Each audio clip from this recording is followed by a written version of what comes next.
রাষ্ট্র সংস্কারে গঠিত ৬টি আলাদা কমিশনের কাছে বিএনপি তার প্রস্তাবনা তুলে ধরবে বলে জানিয়েছেন দলটির স্থায়ী কমিটির সদস্য সালাউদ্দিন আহমদ।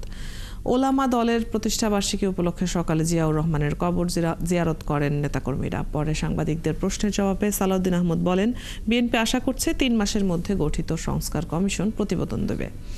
ডাকুক বা না ডাকুক, কমিশনের কাছে বিএনপি তার প্রস্তাবনা তুলে ধরবে বলে জানান বিএনপির এই নেতা। শেখ হাসিনা বিদেশে বসে এখনও দেশবিরোধী ষড়যন্ত্র করছেন বলেও দাবি করেন সালাউদ্দিন আহমদ। বলেন, অভ্যুত্থানের মাধ্যমে পাওয়া নতুন বাংলাদেশে বিভেদ তৈরির কোনো চেষ্টা সফল হবে না।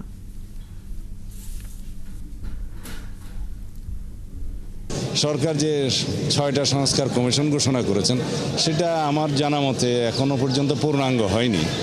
তবে মাননীয় প্রধান উপদেষ্টা আশা প্রকাশ করেছেন, তাদের সাথে মিটিং করেছেন যে ১ অক্টোবর থেকে তারা কাজ শুরু করবেন এবং ৩ মাসের মধ্যে রিকমেন্ডেশন জমা দিতে পারবেন।